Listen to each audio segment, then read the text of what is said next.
शेबळे महाराज सांगण्यासाठी या आणि गौतम महाराज वाचन करण्यासाठी या. कुंडली कवरदा हरी विठ्ठल श्री ज्ञानदेव तुकाराम प्रभु रामचंद्र भगवान की जय. कपिवर्य महारुद्र हनुमान की जय. श्री संत एकनाथ महाराज की जय. हरि श्री गणेशाय नमः. सरस्वते नमः. प्रभु रामचंद्राय नमः. यासी पुष्टि परवर्ती समग्र राम कथा सविस्तर आमा सांगेल वानर अति चतुर दिसत आहे. वधवायू वाणी माझी कृपा म्हणता वाघ पुष्प समता समर्पिशी भगवान प्रभू रामचंद्रांची चरणी नमस्कार. ग्रामदैवत बजरंगबली हनुमानजीच्या चरणी नमस्कार. तुम्हा सर्व श्रोते मायबापांची चरणी नमस्कार. धन्य राजे दिन झाला सोनियाचा कधीही वाचा राम नामे. पुसातला पहिला रविवार आहे आणि या वयोगानं दुसऱ्या दिवशी आलाय प्रतिपदेला.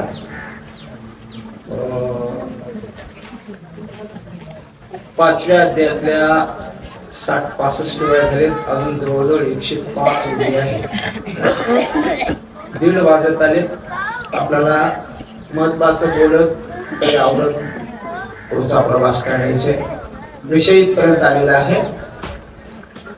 हनुमानजी रामाला बोलाले. रामाला राम समजून नाही बोलाले ते रामालाच. कारण भरताला हे शब्द बोलण्याचा अधिकार हनुमंताना नाही. रामालाच बोलाले. रामा तुझे सगळे स्वरूप मला माहित आहे. हे लपंडा वगैरे माझ्यापाशी जमणार नाही. म्हणून तुम्ही माझ्या सोबत युद्धाला यावं लागेल. का पळून आला किंवा का इथं आला अशा पद्धतीनं त्यांचा संवाद चाललाय. थोडक्यात आपण ऐकूया. सगळं ऐसे विचारुनी मनी भरत सादर राम श्रवणी पुस्त झाला तत्क्षणी प्रेम करुणी कपीशी. मनामध्ये भरतराजांनी विचार केला आपण यांना रामाची कथा विचारू. सांगण्यासारखं आहे. चतुर दिसत आहे. कथा सांगायला चतुरच माणसं लागतात.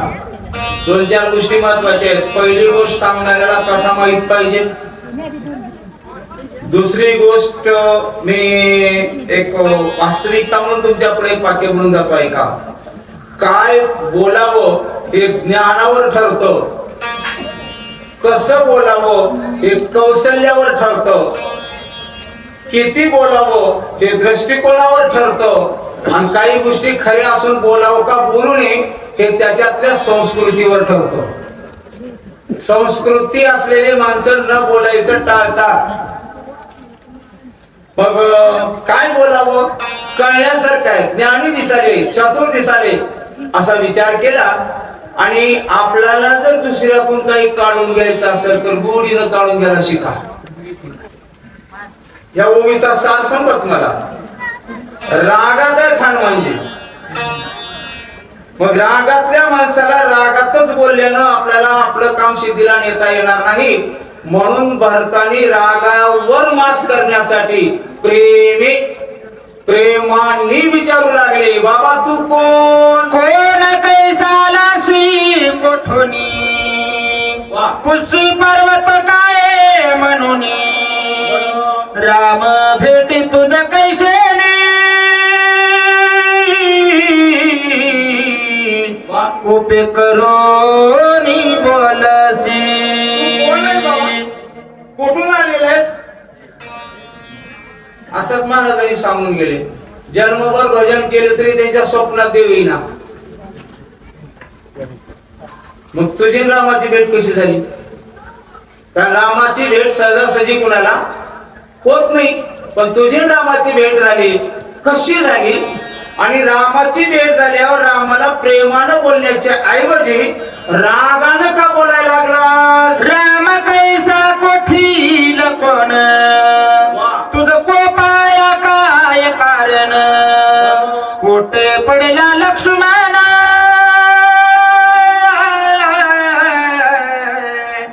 वानर गणत कैंच. राम कोटील कोण? कुठला राम? एक कुठला राम म्हणण्याच्या मागली भूमिका वेगळी आहे बरं का. नाही तर आमचं चालूच आहे भीतीवर अलाराम बसतो नेणे, सकाराम तुकाराम, ते रामाचं नव. या रामाच्या काळामध्ये हयातीत असलेले भगवंताचे 2 अवतार राम शिल्लक आहेत. एक भार्गव परशुराम आणि एक दाशरथी राम. मग तो बोललेला कोणता आहे? राम कैसा कोटील कोण. पण तुला राग राग करायचं काय कारण आहे रामावरती? आणि माझा राम नशिबाला आलेला वनवास भोगाय गेलाय, कुणाचा धुरा फोडाय गेला. मग रामाचं कुणा संकट भांडण झाला? कैसा बिभीषण शरणागत, कोटे रावणे झुंज होत, लक्ष्मण ते विधाना मूर्तिता, कोण हे तू युद्धाचा. भांडण लागण्याचं काय कारण आहे? हे शरण येणारा विभीषण कोण? का रावणा संकट भांडण लागलंय? आणि लक्ष्मणाला मूर्छित पडायला काय झाले? लक्ष्मणाला मूर्छित पडल्याला ऐकणं म्हणजे भारतासाठी नवल आहे. आणि या नवनावाचा पुरावा तुम्हाला पाहिजे असेल तर 7व्या अध्यायात एक ओवी आहे. त्या ओवीचा सार सांगतो, महागल्ल सांगतो, म्हणजे तुमच्या लक्षात येईल. कन्या होऊन शरण आली, लेख होऊन शरण आली म्हणून लक्ष्मणाने त्या शक्तीला जवळ घेतलं. रावणाची शक्ती मारण्याची ताकद नव्हती. रावण शक्ती मारू शकला नसता, पण शक्तीनं लेकीचं नातं लावलं म्हणून लक्ष्मणाने जवळ घेतलंय. बरोबर आहे? आता सांगतोय का शक्ती लागलेला अध्याय काढा बरं. लेकीचा संबंध आहे का? काढून बघा पहिला अध्याय, काही लेकीचा संबंध आहे का? 3ऱ्या अध्यायामध्ये काळनिमीला रामायण सांगितले, तिथं काही लेकीचा उल्लेख केलाय का? हृदय सौमित्राचे लक्षण शक्ती जाण हानी तली, लक्ष्मणाच्या छातीमध्ये शक्ती आणली असं तिथं म्हणलंय. 6व्या अध्यायामध्येच का लेख शब्द वापरलाय. त्याचं खूप मोठं चिंतन आहे बरं का. आणि ते शक्ती लेकीचा शब्द वापरण्याचं कारण इथं ठरतंय. माझा लक्ष्मण सहजासहजी कुणाची शक्ती आणून येणारा नाही. मग लक्ष्मणाला शक्ती लागण्याचं काय कारण? काय कारण विचारले म्हणून 6व्या अध्यायात कारण सांगाले. लेख होती म्हणून लक्ष्मणाने जवळ. ऐका पुढची होई जरा. कोण्या अर्था तू गेलाशी, पर्वत कशाला गेने तोशी, वेळोवेळा राम समरशी, रामे तुम्हाशी सत्य कैच. तुम्ही इकडल्या बाजूला जाण्याचं काय कारण? एवढा मोठा पर्वत नेण्याचं काय कारण? इकडे नव्हते का पर्वत? पकडो सह्याद्री सारखा मोठा पर्वत होता ना, इकडलाच न्यायचं काय कारण आहे? एवढा दांडगा पर्वत नेत असताना सुद्धा वेळोवेळा राम स्मरशी, तुझ्या तोंडात अखंड देवाचं नाव आहे. एवढं राम नामाचं महत्व तुला कसं कळालं? रामे तुम्हाशी सत्य कैसे. आणि याच्यावर कुणाची सार करून जातो. माणसासारख्या माणसाला संतांनी आपलं जीवन माया घालवून सांगितलं की बाबांनो देवाचं नाव घ्या, नाहीतर तुम्हाला शेवटला खूप अडचण येणार आहे. कळो येईल अंतकाळी प्राण प्रयाणाच्या वेळी राहती निराळी रांडा पोरे सकळ. एवढं संतांनी सांगितलं तरी माणसासारखे माणसं देवाचं नाव घेणार, पण तुला वाणेर असून रामनामाचं महत्व कसं कळालं? हाच मूळ माझा संदेह हो, तू छेदावा महाभाव. झनी उदास होशी पहाव, कथा नयो सांगता. माझ्या मनामध्ये संदेह निर्माण झालेला आहे आणि संदेह काढता येतो. संदेहाचं निरसन करा समाधान चित्त माझे. माझ्या मनाचा संदेह काढा. संदेह काढलं की मन मोकळं झालं. संदेहाच्या सुटल्या गाठी मग झालो पोटी. चित्त. माझ्या पोटामध्ये हे संदेह निर्माण झाला, याचं निरसन करा. मला रामाची कथा सांगा आणि मग पुढच्या मार्गाने जा. मी तुमच्या पाया पडतो. तुझे मुखी राम स्मरण म्हणून व्याव तुझे चरण. पुढे ती घालितो लोटांगण. राम कथा नामद सांगा.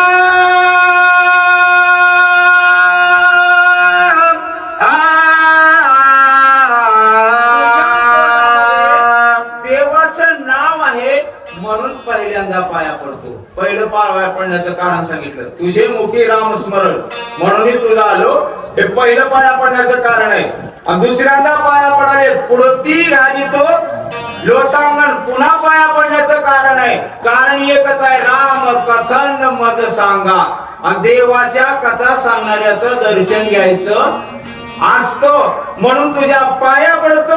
मला रामाची कथा सांगून भरत प्रेमाचा संपूर्ण प्रेमे बांधिला कपिनंदन ओळखोनी भरत चिन्ह. राम मनोन उपहासी. हनुमानजी म्हणले हो का बघा, रात्रीपासून माझ्या सोबत होता.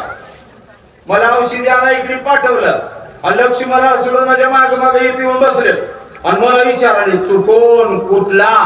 वा हे नाटक दुसऱ्या जवळ जवळ. उपहास विषय कपिनाथ श्रीरामाचे वर्णित सूक्ष्म स्वर्गगतानंद सदोदित सांगत. उपासनेचं बोलणं वेगळं असते बघा. उपहासनेनं बोलू लागले. आता देवाच्या 4 रूपाचं वर्णन केले बघा इथं. सूक्ष्म सर्वगत सदोदित आणि अनंत 4 स्वरूप आहेत. आणि मी सरळ सांगू का, या 4ही स्वरूपाचं वर्णन केलं तर 1-2 तासाचं कीर्तन होते.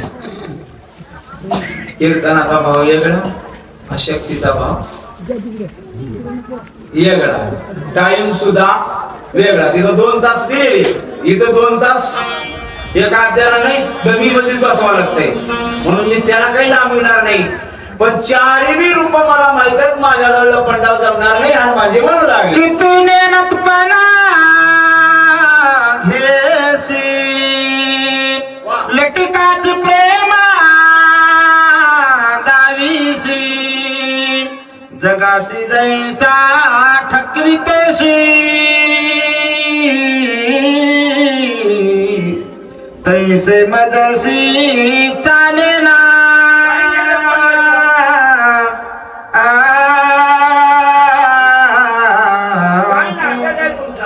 मला विचारायला हे नाटक दुसऱ्या जवळ माझ्या जवळ जमणार नाही. मी थोडं ह्याला विरोधाने बोलून जाऊ का. मी तुझ्यापेक्षा 4 वर्षानं मोठा आहे. आणि मोठं म्हणले की सरळच म्हणतात बघा. 4 पावसाळे मी आगाव बघितले. हनुमानजी मोठे आहेत का. रामाचा जन्म 9मीचा आणि हनुमानजीचा जन्म नंतर पौर्णिमेचा 6 दिवसांनी लहान. तरी मी म्हणाला 4 वर्षांनी मोठा. हनुमानजी म्हणाले आणि त्याचं कारण सांगतो. पण मतलबाचं कारण सांगून पुढे जातो. रामाचा अवतार कितवा आहे? 7वा आहे. 7वा हा राम 8वा वेळोवेळा. रामाचा अवतार 7वा आहे. हनुमानजी कितवे रुद्र आहेत? मग तुझ्यापेक्षा 4 जन्म आगाव घेतला. माझ्या जवळ पंडाव जाऊन सर्वत्र शाश्वती सोयराविषयी जगाची नरसुजी पाताल पशी सूक्ष्म तुम्ही. जगा माझी ब्रह्म आहे. आहे उघडे, देव व्यापक आहे, देव सर्वत्र आहे. महाराज लोकांना त्याची अनुभूती किती आली आहे, मला त्याच्याशी काही देणं घेणं नाही, पण तुम्ही ऐकायला तेवढ्याला माहिती आहे की देव व्यापक आहे. आता थोडं बाजूला जाऊ तुम्ही त्याच्या ऐका. आता तोंडाला बसला ते मायाने थोडं माझ्याकडे ध्यान द्या बरं का. तुम्ही शेतातून घरला येण्यासाठी काही कारणानं तुम्हाला उशीर झालाय, 7:30-8 वाजले आणि एकटं डोक्यावर टोपलं घेऊन परत निघाला आणि पुढून एखादी डुकराची टोळी डुरडुर करीत आली, समजा आली, तुम्हाला भीव वाटलं तर मी तुम्हाला उगाच कानात विचारतो, तुम्ही कुणाचं नाव घेता? कुणाचं घेता? नवऱ्याचं मान घेतो. कुणाचं घेता? देवाचंच की. मी आदिलाबाद पासून विचारलं, सगळ्यांचं उत्तर एकच आहे. नाव कुणाचं घेतात? देवाचं. देवाचं घेता तुम्ही सरळ सांगितलं. मी देवाचंच का घेता त्याचं कारण या ओवीशी संबंधित आहे. त्याचं कारण सांगतो ऐका. प्रत्येक जीवाला माहित आहे जिथं कुणीच नाही तिथं माझा देव आहे. उघड सर्वत्र अससी आणि असुनी जिस्वा वेळ लागिसी. आणि हे नाटक माझ्याजवळ जमणार नाही. हनुमानजी राम समजून बोल. जे ते पाहावया निघाले ते उघडे नागवले, नागवे हळहळी बसले, हिंडविले दिगंते. बघायला गेलेल्या लोकांची अवस्था कशी कशी झाली याचं एक 4 ओळ्यामध्ये वर्णन आहे. मी जरा तिकडं बाजूला ठेवतो, इकडून बोलतो ऐका. मला खरं सांगा सुरेश पाटील, तुम्ही नवीन सांगायला शिकला, तुम्ही बी सांगा.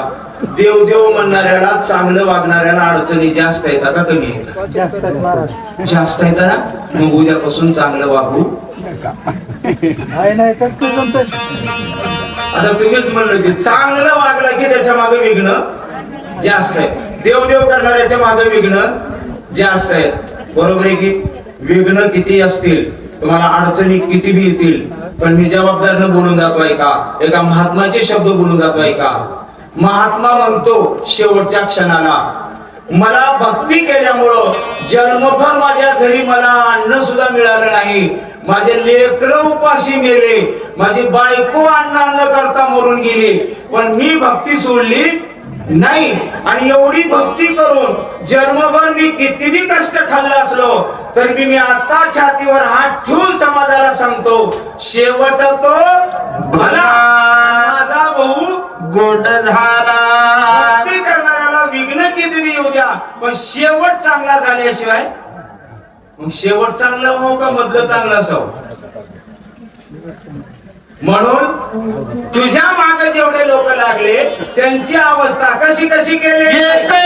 अन्नाची व्रजे के पाला खाऊ लागले, एकत्र नरस जळे पाहू लागले, तुझ्या लागे एके माता जटाभार, एक वळविले श्री, एक चवी देऊ दे माझे, एक निरस आणले, एक झाले वलकलांबर, एक जन्मचार पर, एक जन्माचे जदार, एक सरणाचे जर, एक चवित्र नरकाचे, एक झालेचे बोडके दंडी मंडी वेगळे सोडके, एक वेळेले फडके, एक बोलके अतितत्व.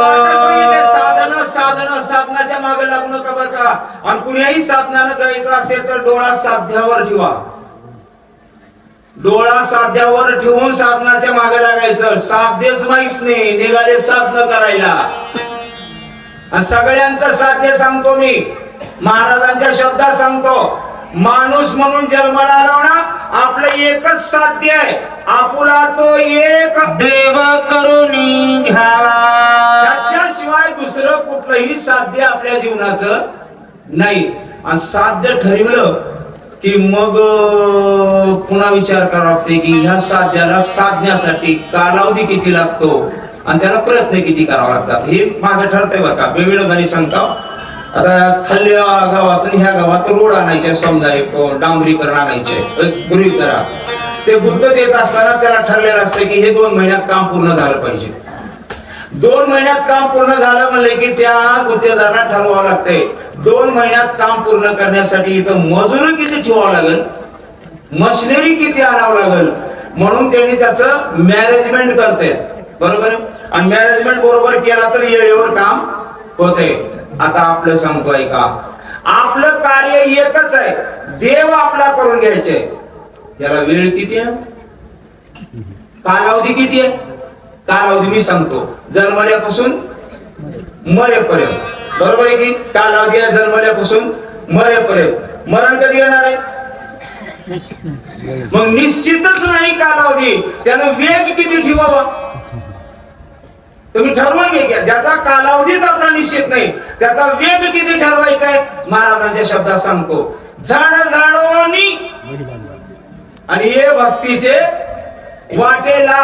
असं झडझडून जे देवाच्या मागे लागले त्यांना तू कळाला नाही. ऐशी पाती तुझ लागी सर्वता नदीस जगी असोनी त्याचा सर्वांगी ब्रह्मन वेगी करवीशी.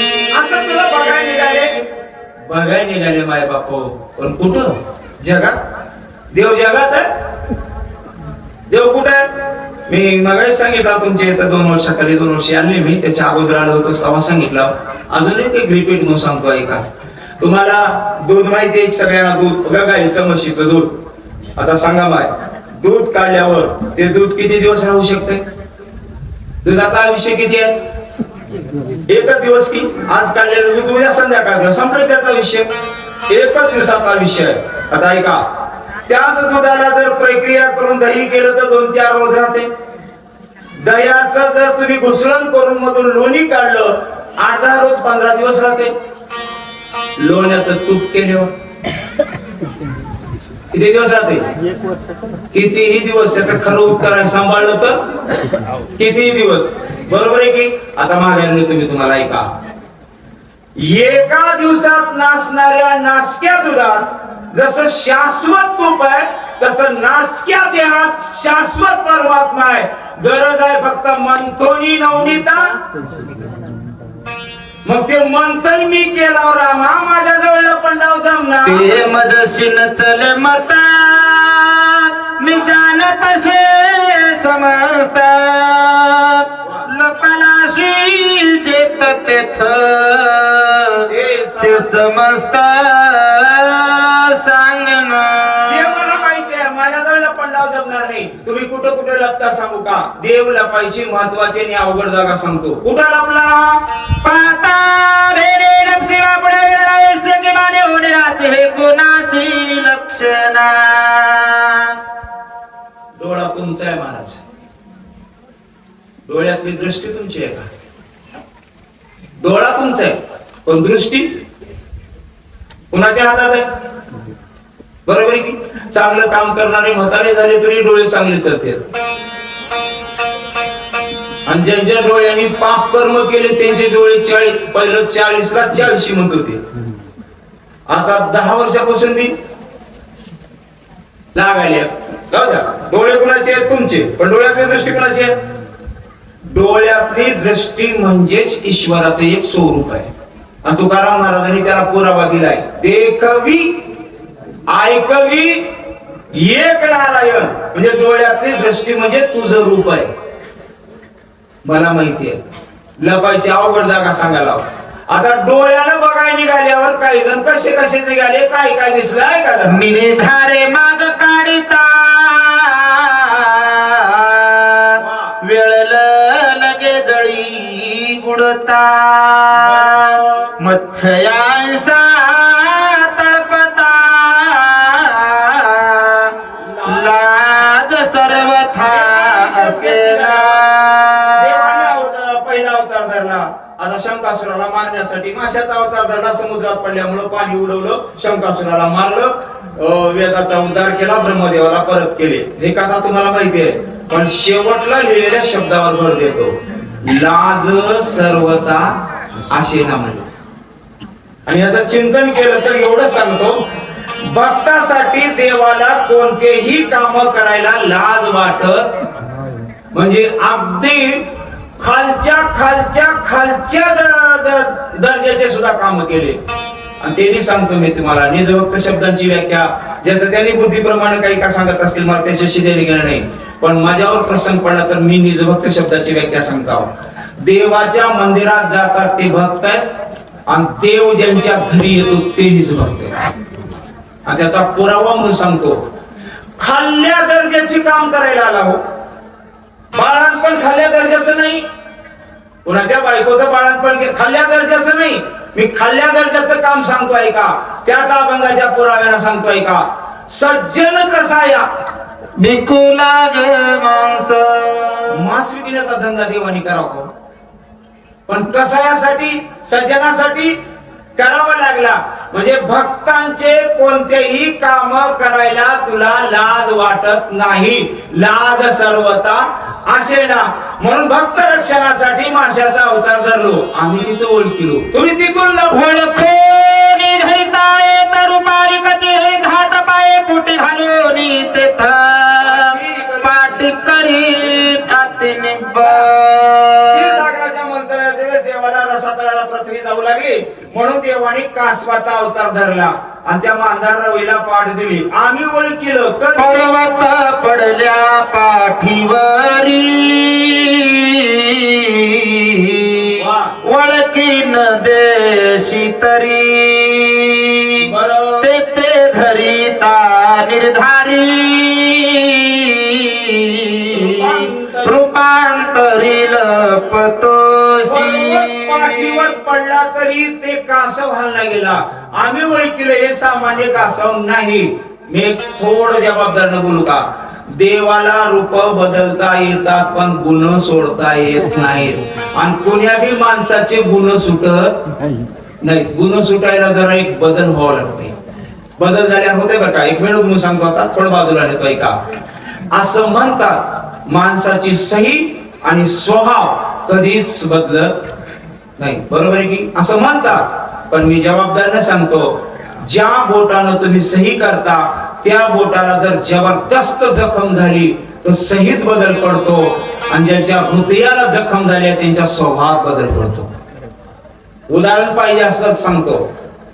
आमच्या सनातन धर्माची शक्ती सांगतो, संतांचं बळवी सांगतो, आणि आमच्या धर्माच्या शिकवणीबद्दल मी एक शब्द बोलून जातो. सुज्ञ मी सगळ्यांना बोलतो, तुम्ही फक्त ओळखून घ्यायचं. आमच्या सनातन धर्माच्या संतांच्या सानिध्यात एखादी डाकू, चोर, खून करणारा 17 राजनं खडे टाकून मारल्यावर एक एक टाकत होतो म्हण, असे खून करणारा मी संतांच्या सानिध्यात आला तर तो एक रामायण करता बनवून सोडतात. ही आमच्या धर्माची ताकद आहे. आणि काही धर्मामध्ये डॉक्टर झालेले बी माणसं कशी माराव्याचा अभ्यास करीत निघाले. बघून घ्या आता तुम्ही सुज्ञ, मी त्याच्यावर भर देणार नाही. हे आमच्या धर्माची शिकवण आहे. मग आम्ही ओळखिलं पर्वत पाठीवर यायला ना ते देव आहे. आम्ही देव म्हणून भक्तीला लागलो, तुम्ही तिथून लपलो. धावल्या धावता मागेशी भेने भेने सुकर होशी वेगी दाती भोय धरीसी करुणा भाकीशी अनिवार्य. एक राक्षस मातला हिरण्याक्ष नावाचा, पापाचरण केलं, पृथ्वी नरकात घेऊन चालला असं उल्लेख येतो बी. पण मी थोडं जबाबदारीने सांगतो, पृथ्वीला नरकात न्यायची गरज नाही. पापी लोक जर पृथ्वीवर लई झाले तर पृथ्वीच नरक बनते, पृथ्वीच नरक बनते. म्हणून नरकात पृथ्वी चालली. देवानी म्हणले याला बाहेर काढण्यासाठी अवतार धरावा लागेल, म्हणून ते सुकरमणा डुकराचा रूप धरलं, हिरण्याक्षाला मारलं, पृथ्वी दाढीवर धरली आणि करुणा मातीशी आणला. या हो मला ओझ व्हाले म्हणाले. कोण ते तोंडात पृथ्वी धरलेलं डुक्कर. आम्ही ओळखिलं हे देव आहे. तुम्ही तिथून तेथे ओळखीचा निर्धारी दाबडे पसरून भारी गुरु करिता खंबा भितरी नरना केसरी होनी ठाकसी.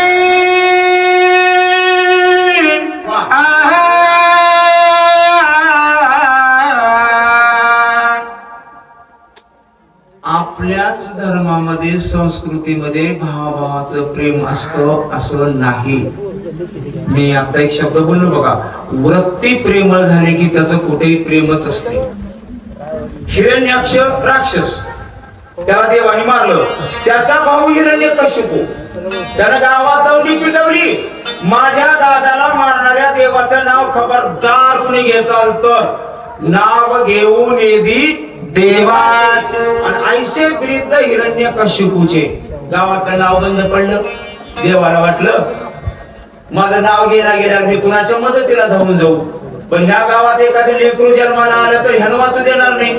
मग काय करावं, ह्याच्याच पोटी एखादं लेकरू घालावं, देवाचं नाव घेणार म्हणजे मारणार नाही. म्हणून कयाधूच्या पोटात एक गर्भ राहिला. आणि 5व्या महिन्याचा गर्भ असताना या कयाधूला नवऱ्यानं विचारलं तुला काय आवडतंय सांग. त्याला काय म्हणते तुमच्या भाषेत, डोहाळे. पण काय खाऊ वाटतंय नाही बरं का, काय आवडतंय सांग, काय आवडतंय सांग म्हणल्यावर तिनं म्हणले आधी वचन द्या म्हणजे डोहाळे पूर्ण करतो. म्हणून त्यानं वचन दिलं तू मागावं आणि मी तुला द्यावं. आणि वचन घेतल्यावर तिनं म्हणली मला कीर्तन ऐकावं वाटालंय. त्यानं मला गावातलं बंद झालंय पण घरात वापायचा वाण दिसायलाय. तरी नारदाला बोलून घेतलं, नारदाने कीर्तन केलं. मी सरळ सरळ सांगतो, कयाधून ऐकलं आणि पोटातल्यानं शिकलं. नारदाने कीर्तन केलं, कयाधून ऐकलं आणि पोटातल्यानं शिकलं. आणि त्याचा पुरावा माऊलीनं हरिपाठात ठेवलाय. सत्वर उच्चार प्रल्हादी बिंबला आणि उद्धवा लागला कृष्णदाता. हे जन्माला आलं देवाचं नाव घेऊ लागलं. शेवटी एखाद्याशी बापानं पोराला विचारलं तुझा देव कुठं आहे. पोरानं म्हणलं बाबा माझा देव नाही, अशी जागाच नाही, तुम्ही म्हणतात तिथं देव आहे. मग मी बांधलेल्या खांबात हो म्हणला ह्याच्यात मी माझा देव आहे. त्यानं उचलला पाय, मारली लाथ, मधून एक मूर्ती बाहेर आली. कसली होती, कटाभारी हात अंगावरी उदर चोरी नकावरी परसी बोहरी पात्याची. नरसिंह असा नरसिंहाचा जोड अवतार धरला. जोड अवतार धरण्याचं जोड कारण आहे तेवढं सांगतो मी, बाकी तुम्हाला कथा माहित आहे. कारण सांगतोय का, या खांबात देव आहे म्हणणारा कोण, त्या खांबात बी देव आहे म्हणणारा कोण, प्रल्हादासाठी नर आहे. पण बघायला आला तो दुष्ट राक्षस, त्या राक्षसासाठी सिंह. म्हणून नरसिंहाचा अवतार धरला, त्याचं पोट पाडलं. आम्ही नरसिंहाला देव म्हणून भक्तीला लागलो, तुम्ही तिथून निर्धारिता निष्ठंका होसी बापुडा भिकारी रंक दिन कुब्ज होनी देख बळी पाशी भिक मागसी. बळी 100 यज्ञ करला. खरं सांगा मला, 100 यज्ञ बळीनं करत असताना देवानी मदत करावं का विघ्न करायचं. काही देवाच्या कमाली सांगतो तुम्हाला. मला इथं जन्मलेल्या जागी हे लोक राहू देणार नाहीत. म्हणून तुम्ही एक काम करा बाबा, मज गोकुळाला नेही नंदाच्या, मला गोकुळाला न्या म्हणले. नंदराजाच्या घरला वसुदेवानं आणलं. ठीक आहे, त्यांनी आपल्या सुरक्षेसाठी म्हणले असते. तिथल्या पुरीला तिकडे न्या म्हणायची काय गरज होती विचारा. स्वतःच्या रक्षणासाठी इथं आणा म्हणले, मी मान्य केलं. पण तिथं जन्मलेल्या पुरीला इकडे आणा म्हणायची काय गरज होती. हे देवाचं कर्तृत्व सांगायला मी कसे कसे देवाचे काम आहे. त्याचं कारण एकच आहे, कारण उगाच सरळ वाण्याचं सांगून जातो. सगळ्यांनी लक्षात ठेवा, जिथं माया आहे तिथं ब्रह्म राहू शकत नाही, जिथं ब्रह्म आहे तिथं माया राहू शकत नाही. म्हणून तिला तिकडे न्या. कारण जिथं ब्रह्म आहे तिथं माया राहू शकत नाही. तसं देवाने सांगितलं. बळीच्या 100 यज्ञाला विघ्न करायला इंद्राने धाडलं. बळीराजाच्या दारात गेले. बळीराजानं येणाऱ्या भिकाऱ्याकडे बघितलं आणि भिकाऱ्याला ओळखलं. कारण बळीराजा चतुर भारी तेने ओळखोनी निर्धारी धरोनी द्वारपाळ करी अध्यापीवरी तिष्ठ.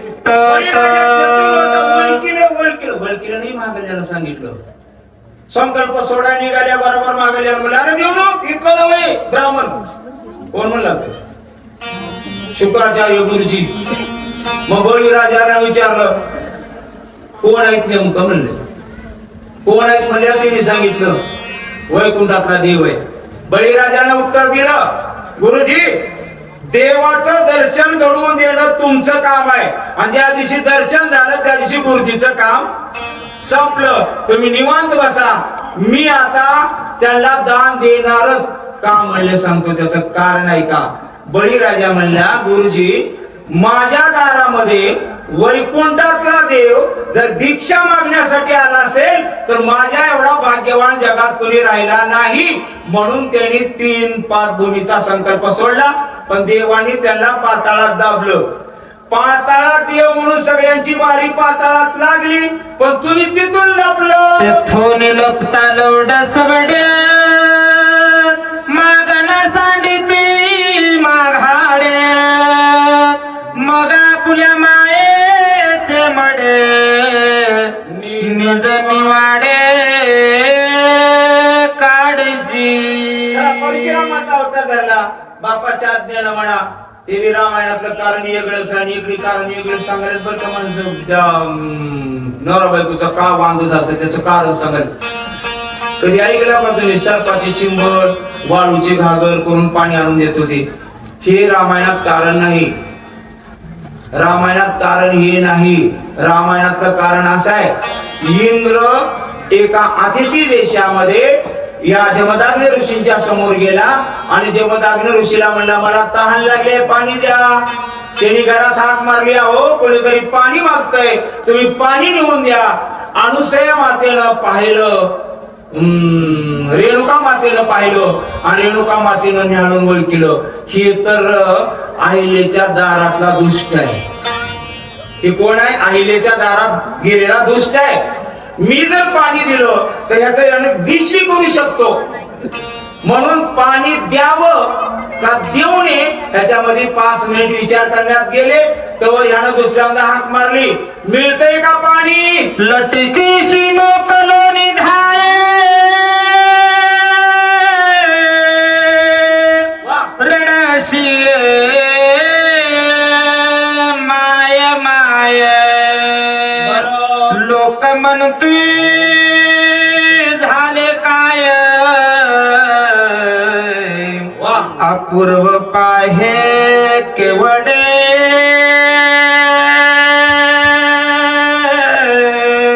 मिळते का पाणी म्हणल्यावर जमदाग्नी ऋषीनं डोळे उघडले आणि एवढंच म्हणले, अजून अतिथीला पाणी दिले नाहीस का तू? म्हणून त्यांनी आपल्या कमंडलूतलं पाणी दिलं प्यायला. पण पोराला बोलून घेऊन सांगितलं, आता तुमची माय ठेवण्याच्या लायकीची राहिली म्हणून मारली. रामायणातलं कारण सांगायला. आणि मारल्यावर रडला, लटकेची मोकळवणी दाय आणि रडशी माय, माझी माय मेली, माझी माय मेली. गाव गोळा झालं.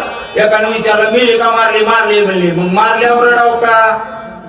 एक क्षमा मागून बोलतो बरं का, मला कुणाच्याबद्दल बोलायचं नाही. ज्यानं मरेपर्यंत मायबापाला सांभाळलंय त्यानं मायबाप मेल्यावर रडायचं नाही. तू होतो तो तुझ्या हातात केलास बाबा, तुझं कर्तव्य पार पाडलास, आता आनंदानं माती कर. आणि ज्यानं मरेपर्यंत मायबापाला बोलायलाच आणली त्यानं उगा मूर्त्यावर येऊन नाटक करायची गरज. मग हातानं मारून का रडायला लागलास म्हणल्या. त्यांनी म्हणले, तसा नव, मी माझ्या आईला जिवंत करणार आहे. एकाने म्हणलं, मेलेलं जिवंत होत आहे का? त्यांनी म्हणले, होत आहे. आणि काही लोकांना नवल वाटतंय, काही लोकांना नाही. तुम्हाला माहिती आहे का, सकाळी सकाळी माऊली भिंतीवर बसला असताना, चांगदेव येत असताना मुक्ताबाईनं म्हणली, त्यांनी काय वाघावर बसून आले, आपण कसं करावं? माऊली म्हणले, मग आपण बसलाव तसेच जावं. म्हणून भिंतीला आदेश दिला. सगळ्या जगाला नवल वाटलं, पण मुक्ताबाईला नवल वाटलं नाही. जगाला नवल वाटलं या घटनेचं, पण मुक्ताबाईला नवल वाटलं नाही. कारण सांगतो, मुक्ताबाईला दिसत होत की माझा देव भिंतीला ओढालाय, देव आहे खाली भिंतीला ओढालाय. अंगे ओढी काढून बघावं. मग देव ओढत असेल तर नवल करायची काही गरज नाही. तस सर्व शक्तिमान देव आहे आणि त्या देवाचं कर्तृत्व ह्याच्या अंगात आहे का म्हणून नवल वाटलं. मग त्यांनी सगळ्यांची आज्ञा बापाची घेतली, जड जोडलं आणि माईला जिवंत केलं. आम्ही ओळखलं लोहे सामान्याचा महिमा आणि झाली बोलायची हे देव म्हणून भक्तीला लागलो, तुम्ही तिथून लपलो. आताची पहा बारोकडे किती मिळविली माकडे सगळे तारुण्या गुंडे लंका कैवाडे घेतले. आता बघा नक्की बघा किती मिळविले माकडं. माकडं का मिळवले त्याचे खूप कारण आहेत बर का. मला विनोदाने सांगत बसायचं नाही, एवढं सांगतो. इमानदार माकडं माझं अर्धवट काम सोडून घरला येणार नाही हे देवाला वाटलं असावं म्हणून माकडं गोळा केले, समुद्रावर पूल बांधले, लंकेत गेले. करोनिया महाराज मारविला लक्ष्मण शरणागता बिभीषण तोही सांडोनी पळाला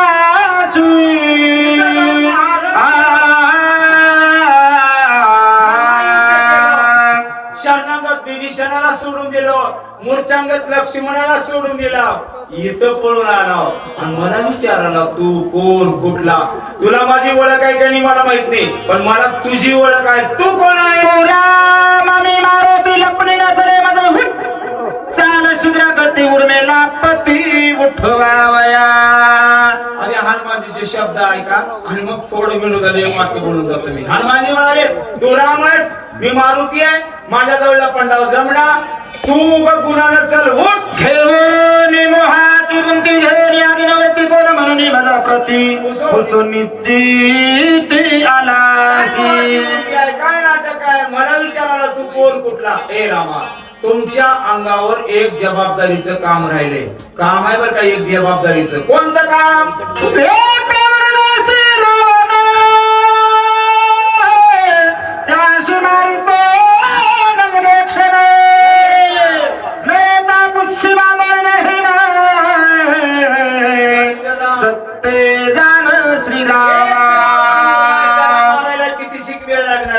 मारायला मी बी मारलो असतो, पण गुत्त तुम्ही घेऊन गुळ घ्या गुळ गुत्त तुम्ही घेऊन ठेवला आईच्या उदरातून.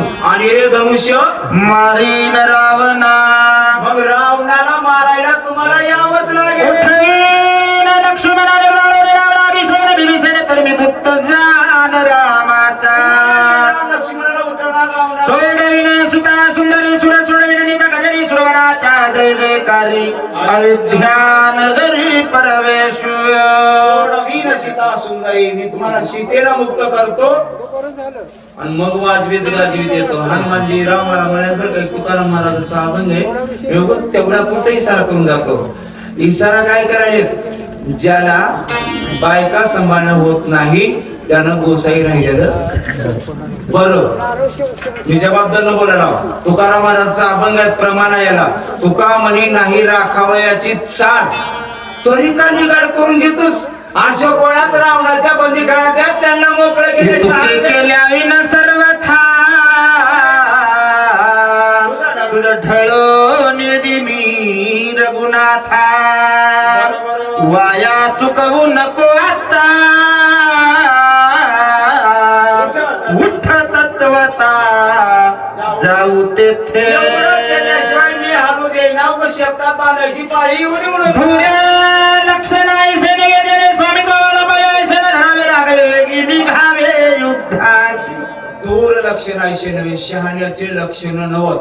शहाण्याने शहाणपणानेच वागावं आणि शहाण्याने शक्यतो शहाणपणानेच बोलावं. नाहीतर शहाण्याने आगावपणा बोललेले भोग आले बरं का काही जण. मी फक्त इशारा करून जातो. प्रत्येक कीर्तनात लोकाला ज्ञान सांगितलो. 4 माणसात लग्न लावलं तरी लेकर होते. स्वतःची पाळी आल्यावर मग माणसानं बोलावं तसं चालावं. हे तुमचं बोलणं एकीकडे चालणं एकीकडे मला जमणार. धर्म सांडी शिवसेन लागे श्रीवंशाच्याने सकाळ ते बारवीशी हत्या घेशी निजमाथा. रावणाने वानेराला मारलं तर पाप तुम्हाला लागणार.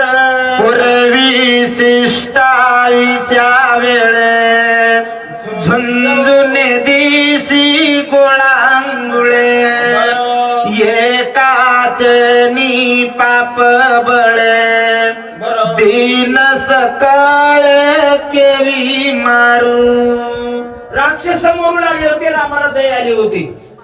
एकदा समजवता कोण बघा रे, कोण मरला ते वानेर मेलेले आणि मेलेले वानेर रामाने उठवले. मला एक प्रश्न सांगू का पुढचा? सगळं संपलं. मी थोडं महत्वाचं बोलून जातो. सगळं संपलं. परतीला निघायचं आता 2 दिवसाला. रामाने हनुमानजीकडे नजर टाकली. हनुमानजी लहान तोंड करून बाजूला उभारले होते. रामाने विचारलं, हनुमंता अरे आपला विजय झालाय, जय जयकार झालाय, तुझं तोंड का बारीक आहे? बारीक आहे म्हणल्यावर हनुमंताने रामाला विचारलं, रामा इकडे आलो तवा 18 पद्म वानर, 56 कोटी गोळांगुळ आणि 72 कोटी अस्वल होते. संख्या बरीच कमी दिसायली आहे. मी घरी गेल्यावर त्यांना काय म्हणून तोंड दाखवू म्हणले. घरी गेल्यावर ज्यांचे गेले त्यांना तोंड काय दाखवू? रामाने लगेच सांगितलं, याच्यासाठी तोंड बारीक करायचं होय. इंद्राला फोन केला, इंद्रदेवा माझ्या वानेरांच्या हाडावर अमृत वृष्टी करा आणि वानेर जिवंत करा. म्हणल्या बरोबर लक्ष्मणाने विचारलं, दादा तुम्ही देवच आहो का? म्हणून त्यांनी म्हणलं, हो मी देवच आहो. मग देवा तुझा भाव का? वानेरच का उठवा? राक्षस बी उठू द्या की. रामाने सांगितलं, कसं नवरे लक्ष्मणा, थोडं माझं ऐक. राक्षसांनी युद्ध करत असताना सगळ्यांची नजर कुणावर होती? युद्ध करत असताना समोरून राक्षस आहे, तिकडून वानेर आहेत. राक्षसांची नजर कुणावर होती? रामावर. माझ्याकडे नजर ठेवून जे मेले तिथंच मुक्त झालेत, त्यांना आता उठवायची गरज नाही. पण रावणाकडे नजर ठेवून माझे वानेर मेलेत म्हणून त्यांना भक्ती करायला व्हायचे, म्हणून जिवंत करा. एवढे काय आलो आणि आता वानेर सोडून दिला आणि ऐसा कृपाळू रघुनाथा नवी संबसे निज भक्ता सकळ निसांडिता दयाळुता काय झाली. असे निज भक्तांचं रक्षण करणारे अन्न देव भक्तांचं रक्षण करतो. पण माय बापू मी जबाबदारीने एक वाक्य वापरतो, थोडं ध्यान लावून बरं का. भक्ती करणारा भक्ती किती कसोटीनं करायला महत्वाचं नाही, भक्ती केल्यानंतर दिवसभर कर्म काय करायला हे महत्वाचं. मी सोप्या शब्दात सांगू का? देवाकडे तोंड करून किती देवाचं नाव घ्यायला महत्वाचं नाही, देवाकडे पाठ केल्यावर काय करायला महत्वाचं आहे. बरोबर आहे की? थोडं जबाबदारीनं बोलू का? पाठ केल्यावर काय होते ते? अरे भक्ती केल्यावरच देव पावला असता तर मी जबाबदारीने सांगतो, रावणासारखा भक्त माग झाला नाही आणि पुढे होणार नाही. पण कर्म गेला कशानं? कर्मामुळं. मग कर्मामुळं गेला की त्याला तुम्ही मदत करत नाही. मी जबाबदारीनं एक वाक्य वापरून जातो, एखाद्या वेळेस देव तुम्हाला माफ करील पण तुमचं कर्म कधीच तुम्हाला माफ करत नाही, ते भोगावंच लागतंय. पण भक्तांचं रक्षण करणारा देव आहे आणि तुम्हाला आता भक्त रक्षणासाठी यावंच लागेल. स्वर्गी चिंतिपी सुरगार रावणा मारे रामचंद्र बंद सोडविले समग्र निरंतर वाट पाहती. आमचा बंदीखाना कधी ऋषी वाल्मिकाचे भाषण गताती सुरत राम मारिल रावणास त्या बोलास साच करी. तुम्ही शिक्कामोर्तब केले, शिक्कामोर्तब केले, शिक्का मारलाय वरी. बोलिले वाल्मिके तैसेची करी आणि वरतुनी रावी नावा म्हणे. मग ते खरं करायसाठी चला ती पाळावे वेदासी संरक्षावे पुराणाशी नवलंगावे ऋषी वचनाशी प्रतिज्ञाशी श्रीरामा. वेदाचा सांभाळ करायचंय, धर्माचं रक्षण करायचंय, भक्तांचं रक्षण करायचंय. तुमची प्रतिज्ञा प्रतिज्ञा साच करी रावणाते जीवे मारी शरणागताचा कैवारी निज भक्ता करी दास आणि रे धनुष्यबारीनं रावणा ते खरं करण्यासाठी चला, भक्तांच्या रक्षणासाठी चला. अशोक वनिते माधारी अडकरी सीता सुंदर तिशी सोडली घडकरी अभिषेक करी बिभीषणा. ठिकाणामध्ये सीता अडकलीने तिला मुक्त करायचंय विभीषणाला गादी. तुझी आन रघुनाथा बाहुलन घालावे सर्वथा तुझ्या विरामी सकळ व्रथा सरता भूमी भार. तुम्हाला सोडून मी क्षणभर वाचणार नाही, वाचायचा प्रश्न नाही. असा रता भूमी भार ज्यात आता महाराजांनी सांगून गेले, ज्याच्यातला देव गेला त्याचा अवतार तुझं वीण. बस असा रता भूमी भार. म्हणून तुम्हाला गेल्याशिवाय राहीना आणि तुम्हाला सोडून मी जाईना. किती पाहाशी निर्वाणा यासाठी धरशी मौन तुझं विनन करी गमना येथेची प्राण आत्ता सांगवीन. निर्वाण बघू नका रामा, तुम्ही जरी येईना गेलो तर मी आता तुमच्या समोर मरणार. नमन तुझी या पायाशी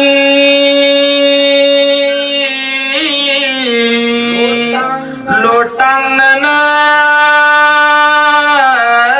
चरणाशी बहुत झालो काचा विषयी रणयुद्धाशी नवतता. दोन शब्द वापरले. वेदांताची भाषा आमच्या मोरी शहराला माहित आहे, मला काही कळत नाही, पण दोन शब्द माझ्या बुद्धीनं सांगतो. नमन तुझ्या पायाशी आणि लोटांगण चरणाशी. चरण म्हणजे काय? पाय. आणि पाय म्हणजे काय? पाय. दोन का लिहिलं? मी सोप्या शब्दात सांगतो. आपल्यापेक्षा वडील असतील त्यांचे फक्त पाय आहेत आणि ज्यांचं आचरण सुद्धा आहे त्यांचे चरण आहेत. जे आचरणातून ढासळले त्यांचे पाय बी नाही पण चरण बी नाही, ते लावूनच करून टाकायचं. पण तुमच्या पाया पडतो, तुमच्या चरणाला नमस्कार करतो. तुम्ही येईना गेल्यावर मी मरणार. अश्रू आले दोही डोळा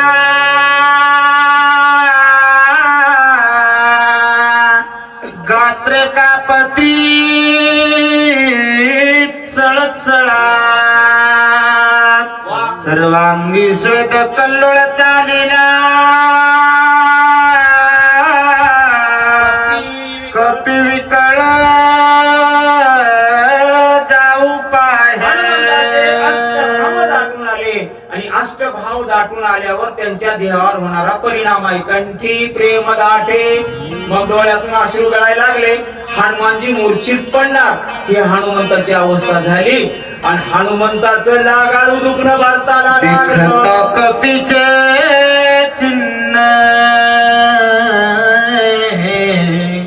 श्रीराम प्रेमा गहना भरत झाला मूर्छापन्न देभावासी जान विसरला. हनुमंताची अवस्था बघितली आणि त्याचा परिणाम भरतावरती झाला. हे डांगड दुखणं होत असं नाही लागतं, इकडं दुखणं इकडं लागलं. भरत विसरला. काय काय नाटवे रे व्रती नाटवे आश्रम जाती नाटवे सदन संतती जडली व्रती श्रीराम. अजून काय काय नाटवे क्रिया करून नाटवे धर्मा धर्म नाटवे रूपना भरत सप्रेम पडिला. एकच शब्दावर भर देतो, बाकी सोडून द्या. नाटवे रूप आणि नाम म्हणले. नाम म्हणजे नाव. पुढच्यानं विचारलं तुमचं नाव काय आहे हो? त्यानं म्हणाले मला माहित नाही. शहाणा काय येडा? पुढच्यानं नाव विचारलं तुमचं नाव काय? त्यानं म्हणाले मला माहित नाही. शहाणा काय येडा? एवढं येड व्हावं लागते तो परमार्थ घडते. शहाणा झालो नाही, वेडा झालो वेडा धरून वेडियाच्या. तुम्हाला माहितीसाठी सांगू का, एक महात्मा आहे, त्यांना विचारायचंय माझ्या देव घरी कधी येतील, मला कधी भेट देतील असं विचारायचंय. महात्म्याला बरं काय का संताला विचारायचंय. कुणाला विचारावं? संताला विचारायचंय माझ्या घरला देव कधी येतील, कधी भेट देतील. कुणाला विचारावं? एक तुकाराम महाराजाचं प्रमाण सांगतो. सांगा विनवितो तुम्हाशी संत महंत सिद्ध ऋषी या लोकांना विचारा. बरोबर का? कावळ्याला विचारा कधी माझ्या घरला देव येतील. संतांनी कुणाला विचारलं? कावळ्याला. शहाणी की येडे? आता कावळा कळाला का तुम्हाला? कळणार तर सांगतो ऐका. त्याचे दोन नैसर्गिक वैशिष्ट्य सांगतो आधी ज्ञानेश्वरीच्या आधारानं. पहिलं वैशिष्ट्य ऐका, द्राक्ष अंगुर पिकले की कावळ्याचं तोंड सडतंय, नाचतंय. द्राक्ष रसा आम्र रसा वेळे तोंड सडे वायसा का डोळे फुटते दिवसा डोळाची माऊली लिहून जातात.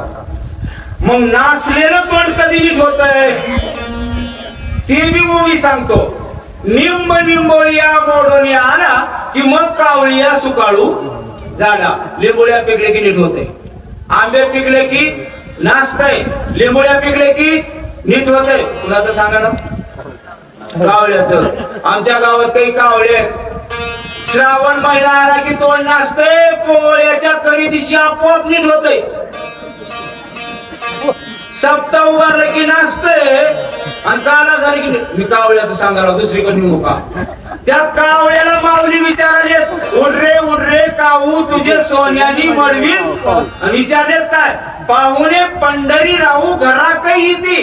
तेवढा भरत राजा येडा झाला. वेरीकडे कविनंदन झाला दिवसाभर श्रीराम रावणे कोण माझा संपूर्ण लक्ष नाही. इकडे हनुमानजी म्हणले मी याला राम समजून बोलायला. राम नव बाबा, राम नव मी आणून बघितले. दिसे रामाचा दृश्य दे कांश गुणा नाही रूप गुण लावण्य काही गुणे नाही श्रीरामा. रामासारखाच आहे. खरंच भरत रामासारखा आहे का? कोणाच्या बद्दल बोलू का? भरत रामासारखा नाही. मी रामायणाच्या आधाराने बोलतो.